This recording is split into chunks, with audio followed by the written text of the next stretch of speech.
for tuning in to this QLU podcast. We're really excited to take advantage of a very important person's vacation to Panama. Welcome, Thank Larry. you.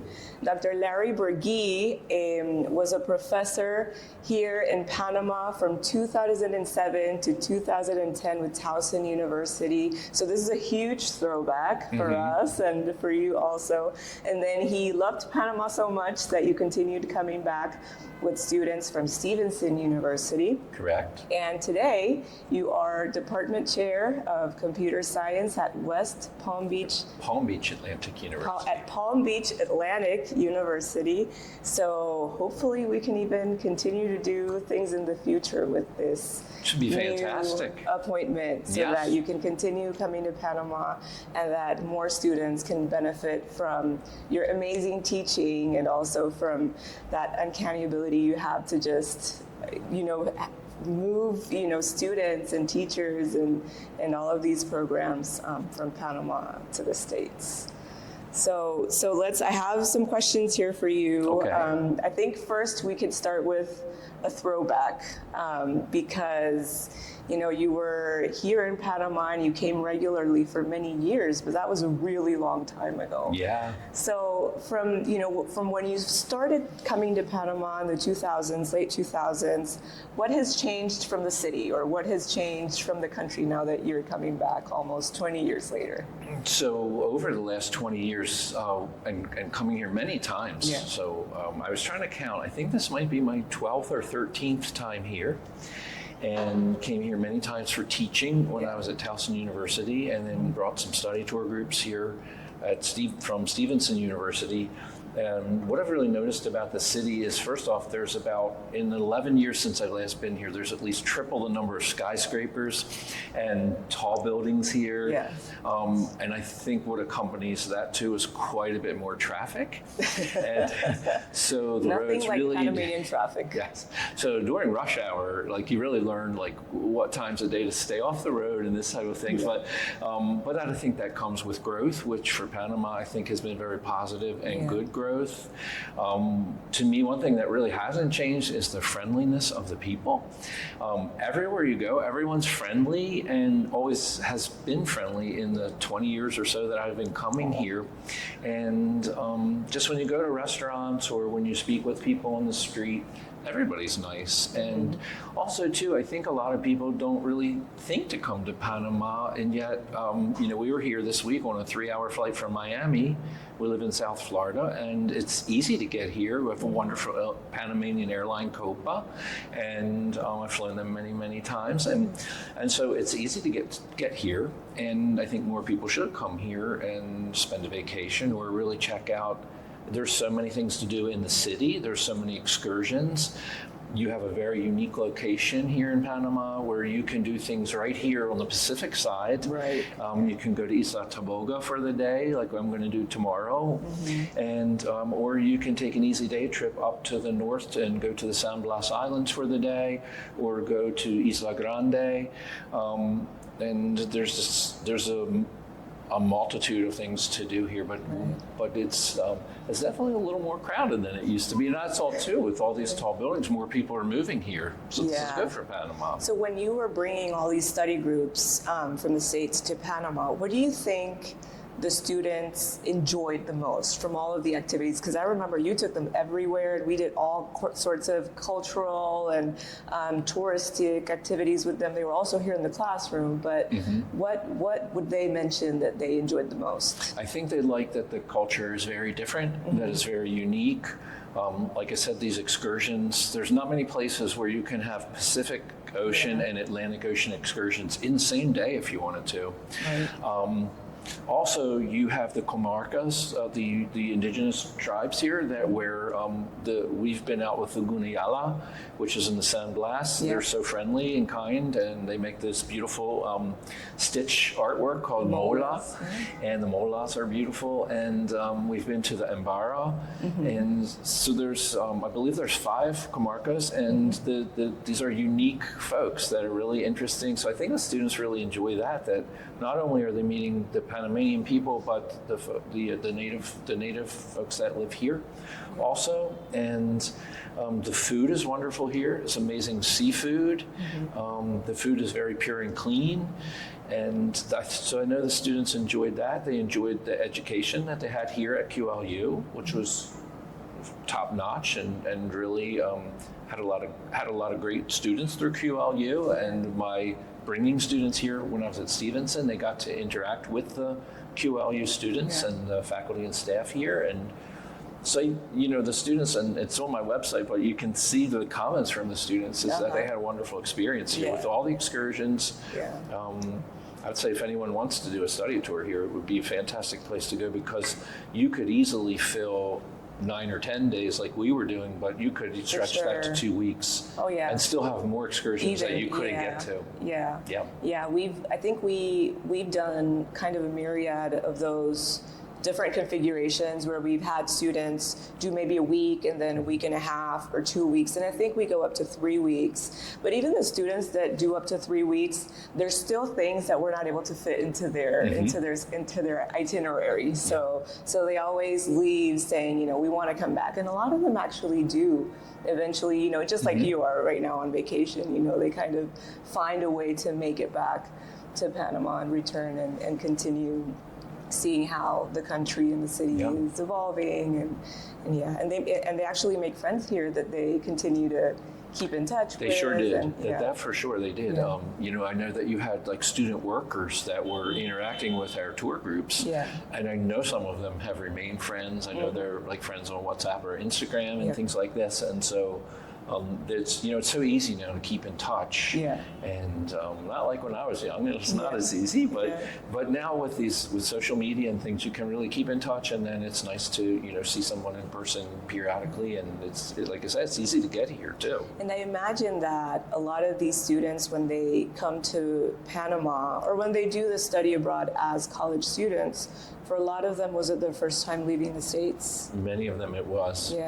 Certainly for many of the students, because my schools were in Maryland, for many of them it was their first real experience in Latin America. And so again, this is a very unique Latin American culture. We had many students that spoke Spanish, but the dialect was a little bit different. Most of our teachers in the States would have either like a Cuban Spanish background or a Mexican Spanish background, so the dialects are different. Many words are even different, and so they really enjoyed to come here and even hear the different dialect and the different words and things. The way that we accentuate words and our slang, for obviously. Sure. The slang, we learned some slang. And they really did. I mean, they definitely enjoyed like the cultural show, like the dancing that they had at Las Tinejas, which is now El Trapiche, with these dance shows and things. And we would go to Casco Viejo and Panama Viejo, and you really learn that it's a very old culture here now. It's hundreds and hundreds of years old, and it's thriving. So let's talk a little bit about your experience teaching in Panama, because you had an experience where you were able to come every year for about 2 weeks and do this kind of like a very condensed version of e-business, right? E-commerce. E-commerce, with Towson University. So what was it like teaching to students, you know, who are, you know, majority Panamanian, but also from different parts of Latin America? How is it different teaching here in Panama than, you know, a teaching experience in the States? Well, I think one of the things is it's compressed into a short period of time. It was a couple weeks on site here, but also too, we could give the students preparation work. So I usually did ask them to do some readings and sort of a preparation exercise for how to get to know each other, how for me to get to know them. That really worked well, because that way by the first day, we'd already had a little bit of work under our belt. And then it was quite intense during those weeks that I was here. But the students worked very hard. I think that they only had 1 or 2 classes during the time I was here. I think some had morning. I don't recall whether some had other classes in the afternoon. I think they only do classes. 1 class when they do the intensive.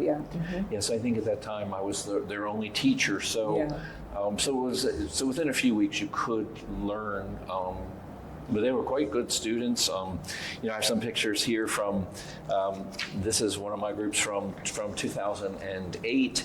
And, I still keep in touch with some of these students. They were fantastic students. Some of them even came up to study at Towson University and were in some additional classes with me. In fact, several of these students. So this was 2008, and then another group from 2009. I have additional pictures somewhere from my other years here, but these were two classes where the students were, very engaged. Back then too, e-commerce was emerging.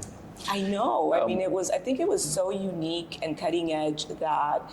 And so really amazing that we were working with a university that had that forward-looking vision to say, let's just integrate this into a program. So let's talk a little bit about that. Just doing that class at a moment where it was really emerging.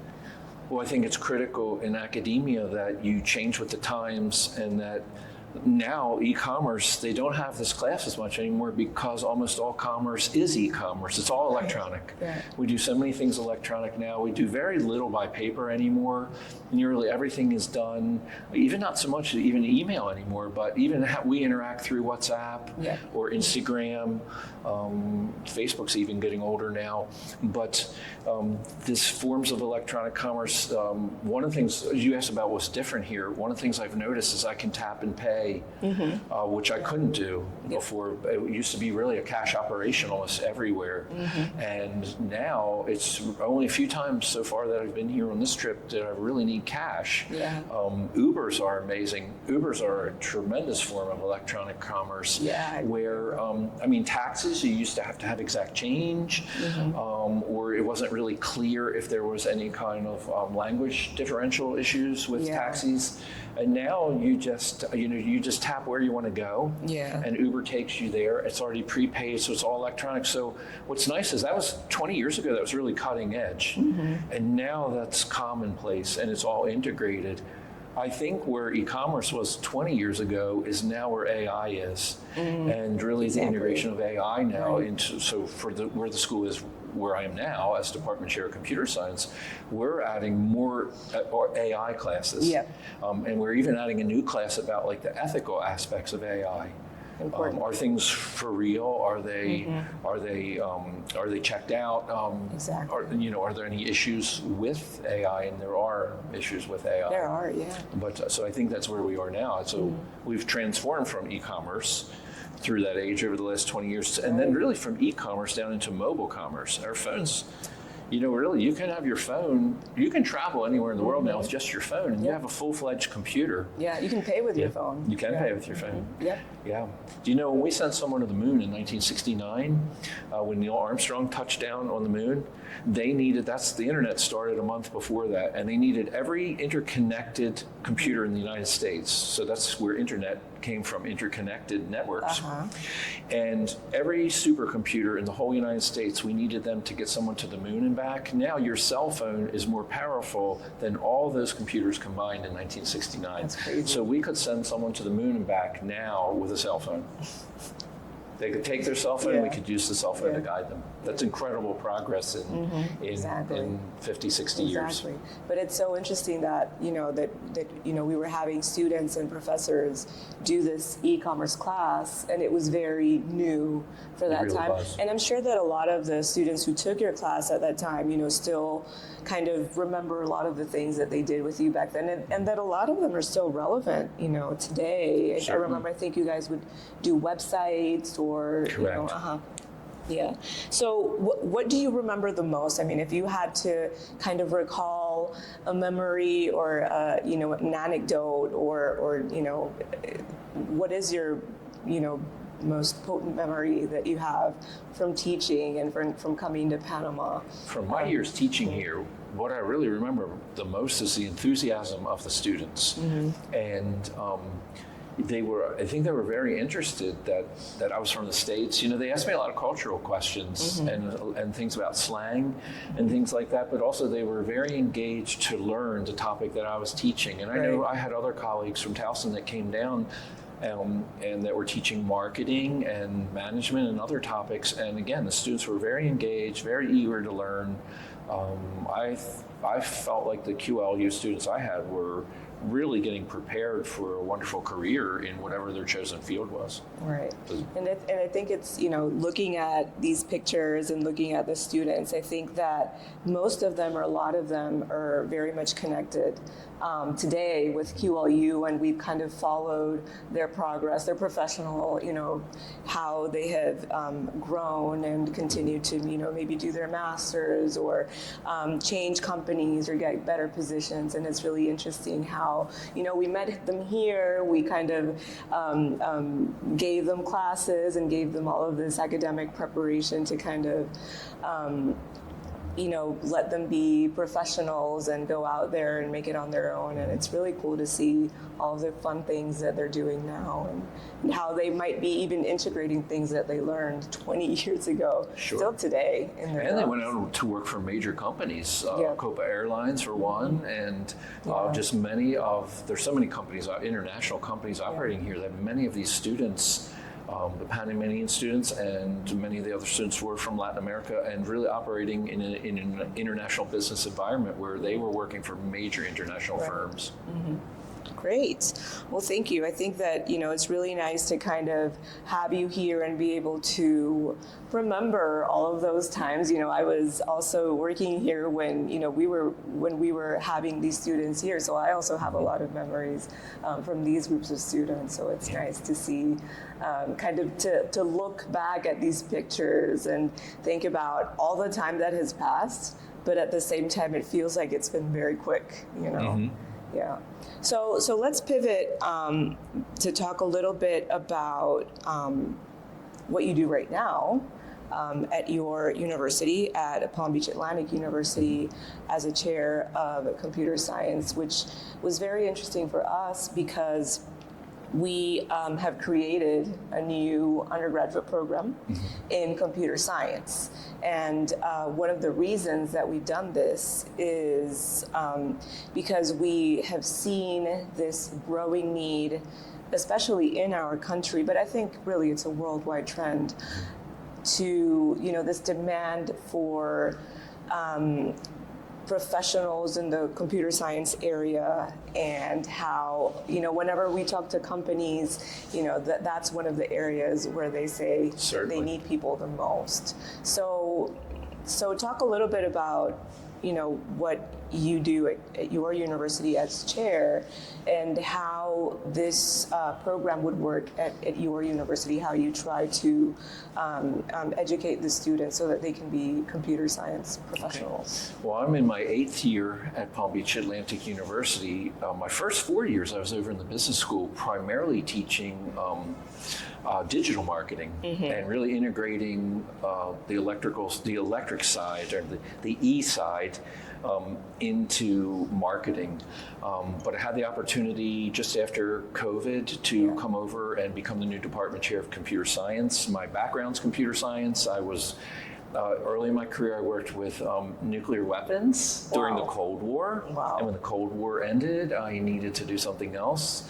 Ended up spending 10 years for a power company in Baltimore, where we worked with the nuclear power plant. So we really went to use the technology to do good things. It's quite interesting now because we have a need now in the States for more nuclear power because of artificial intelligence and computer science. And so I'm in my 4th year as department chair of computer science. And when I got here into this role, we renovated the program. One of the first things we did was add AI. And then it's very important, if you're going to have artificial intelligence, there's 2 things that really feed that. One is the power you need for AI. So if you do a simple Google search or a search in ChatGPT, a ChatGPT search takes 18 times more power than a simple Google search. And now Google has a competitive tool to ChatGPT called Google Gemini that takes 18 times more power, and we need this massive burst of power to get you the answer that you need quickly, so you don't become frustrated, and so you'll use one product or another. So we knew this. So Power is a massive part of artificial intelligence. It has to be quick, so you need these huge bursts of power. Yeah. The other thing you need is you need data and information. And so the nice thing about an AI search, say with Google, is you have the whole World Wide Web and the whole internet at your fingertips. You don't see it, but it's searching and parsing and doing all these special mathematical algorithms. Yeah. So that's also what we teach. We have, more statistics in the program now, because that's important math to learn how odds and how things would work, so you can do better predictions. Yeah. Because AI is really a predictive tool that will help you to solve a problem quickly or get an answer quickly. Yeah. And the other big aspect of that is data.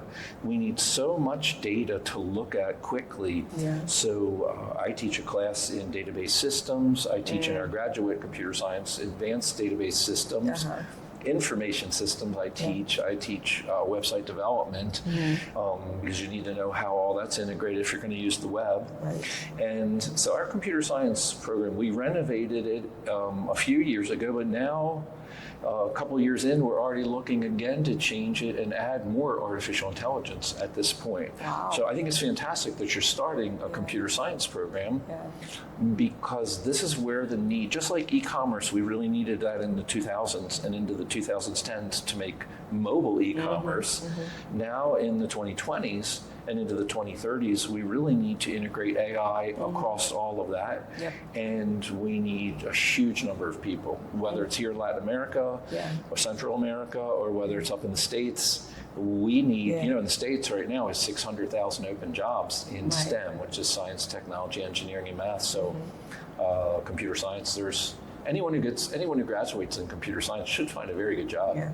So it's for sure everyone has, their aspirations of what they want to do and what they want to be, and what they want to study. But, students who are looking, or people who are looking for, young people who are looking to study something and they want to be able to get a job, this would be a career that, a career choice that. No doubt. Yeah, that you will have a short employment. And I know you know more about the job market here in Panama and maybe across Latin America, but I imagine that the need for computer science folks is probably why you've been looking into starting this.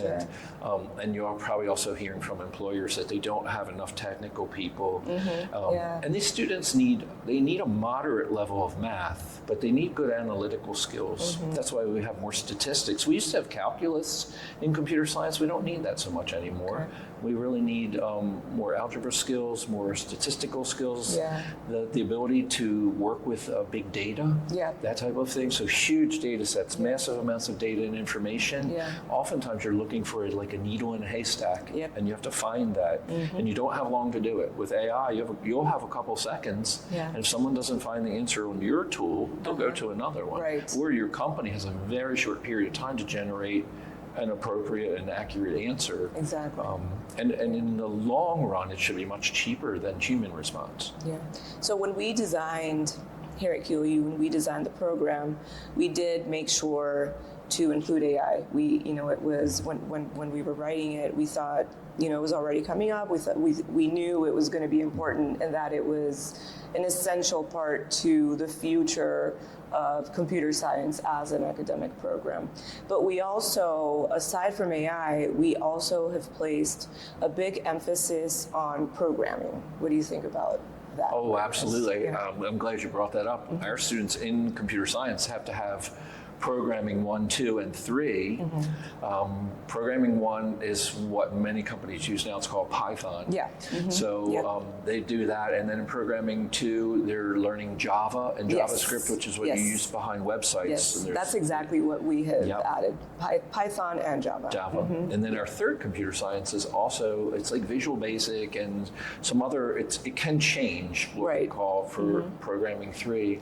We also have an additional one, which is graphics programming, so that you can program screens and things like that. So programming is incredibly important. So when we talk about programming and we talk about these specific names like Python and Java and Visual and all these things, like, will those evolve or change in the future? Or, we're using these because we think that these are going to be around for a long time? I think personally, I believe that Python will be the main language for the next 20 years. Yeah. And then there'll be AI add-ons to Python, meaning there'll be artificial ways to program even faster. Yeah. I mean, I know one of the ethical concerns with AI is that AIs could program AIs, and you have to control that. You would not want almost like a spontaneous response that continues to snowball, like snow going down a hill. Yeah. Because at some point you have to make sure that it's safe and that it's ethical. Right. So, if we were, if we have a potential computer science student, listening and watching this podcast, what do you think would be like a key takeaway or a key recommendation that you would give to them about this program as a future program that they could do? Wow. Well, first I'd say select computer science because it's a hot field. It will be, at least for 20 to 30 years, it will be an extremely hot field. Yeah. And it is evolving all the time. So one of the things, if you're going to select this as a major, you'll just have to know that over the next 30, if you're 20 years old now, you have to know that over the next 30 to 40 years, it will change dramatically all through that time. So you have to be able to be flexible and really embrace change. Some people don't like change, other people embrace change. Computer science is for folks that would embrace change. Right.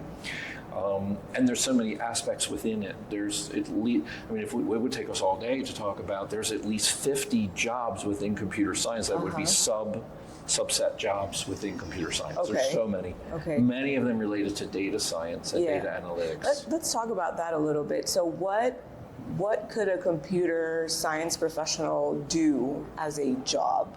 Like what positions would companies be hiring you for? So many small and medium companies, which we call SMEs, small, medium enterprises, they may have one real expert. So you could become a computer science generalist, which means whatever problem the president or the CEO or the marketing manager or the CIO or the chief financial officer, whatever they bring and put on your plate that day and you say, well, when do I need the answer by? And they said, preferably yesterday, but as soon as you can get it.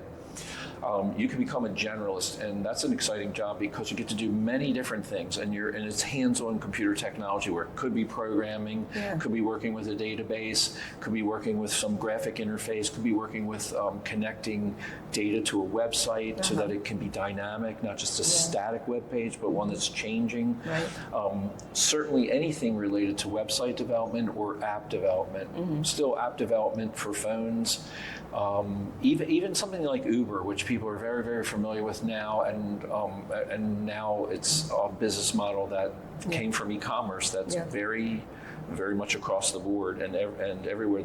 There's so many things that you can add on to Uber.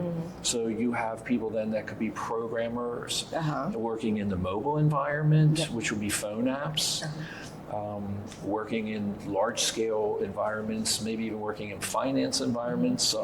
Writing better financial algorithms if you're in banking or any financial aspect. There's so many things, but it gets back to the same thing that you need good programming skills, you need good data preparation and big data skills.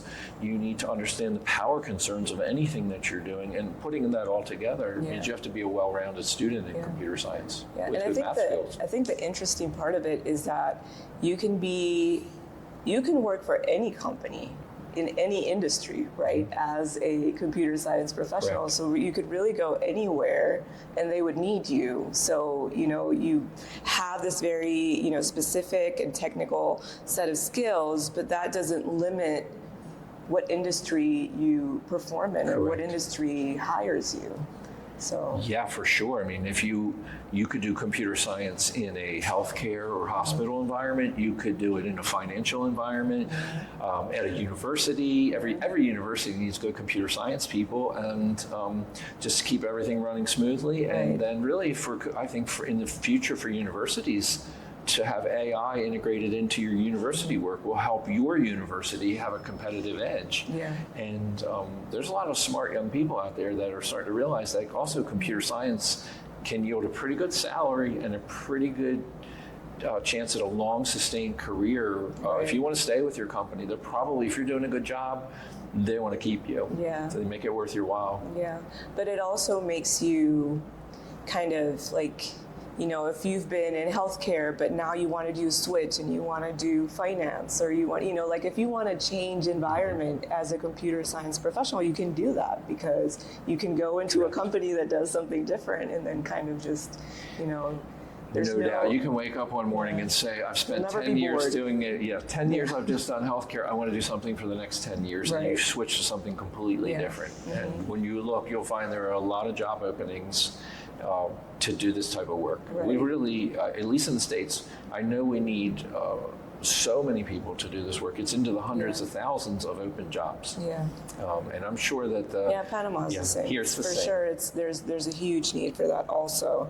So why, you know, is there a difference between, or do you need to be an engineer to be a computer science professional? Absolutely not. You do not need to be an engineer. In fact, so in my school, we have engineering. It's only in its second year of engineering. But engineering, we even have computer engineering. But there you're working more with the very low-level hardware, and you're going to mostly be at a technical company. With computer engineering or engineering, you're really working at a much different technical level, resolving many times hardware or physical object issues, whereas most of computer science is software related. There's a little bit of hardware related, and AI is almost entirely software related until you put it into a robot. And this is yet another wave. You know, we're going through now the mobile generation with our cell phones. And you know, the iPhone 1 came out in 2007, in the middle of 2007, and this changed the world. 18 years now later, if you didn't have cell phones, you wouldn't have Uber. You wouldn't have this ordering from a restaurant easily and having something just show up at your house with your dinner. And so the changes are really going to be now robotics. You know, within 10 years, most of us will have a robot in our house doing things we don't want to do. It will clean your bathrooms and cook your meals and make your bed and vacuum the floor and all, and it will be programmed. But if you can program it with some AI, it can make decisions on what to do. And that's where the computer scientist Yes, and that computer science really fits in there. Yeah, for sure. So one of the things that we, when we were designing the computer science program here at QLU, one of the things that we really wanted to make sure that we gave the students kind of as a complement or as an additional to what they were doing is to learn how to use business analytics. So how does business analytics complement or act as a complement to computer science? It's absolutely complementary. And to study analytics, there are many schools where they're integrating even more analytics because you really need to know how to make decisions. And, you know, we follow the stream of data. You know, if you have a small amount of data, it could be numbers or something, they don't really mean anything. And then you turn them into information because there's then some meaning. And then you have knowledge to make some type of decision. So studying business analytics and actually studying business, so I mean a powerful double major would be studying business and computer science. And you're starting to see this now more, or studying data analytics or business analytics and computer science. Because the two together is a much more powerful combination. Yeah, that's great. Well, so I think that's all of my questions. Thank you so much for sitting down with us and having this chat and looking back to your time here in Panama, but also kind of looking into the future, because it's so cool that now, we're starting this computer science program and that we have even more opportunities now to continue working with your university and to maybe even do exchanges with students. I think it would be terrific. I've had, when I was at Towson and then with Stevenson, we had very different type of Towson was coming here to teach and having QLU students coming up to Maryland to study and things. And then with the study tours that I did through Stevenson. This was just a unique, wonderful place to come, and you have such a wonderful university here. And, I'd also like to say, really, I've known you about 20 years now, and many of the other folks at the university here, and this is a really friendly place with a lot of nice people. And if you're a potential student, I think that the friendliness of this environment, it embodies what Panama's about, which is being friendly, and this university lives that. And I certainly would now, now that I'm in this role, and now that I know you guys are thinking computer science too, and starting it, that maybe there'll be some associations here over the next decade or so. Or more. We'll make it happen. Yes, for sure. Thank you very much for chatting with me today. Yeah. Thank you.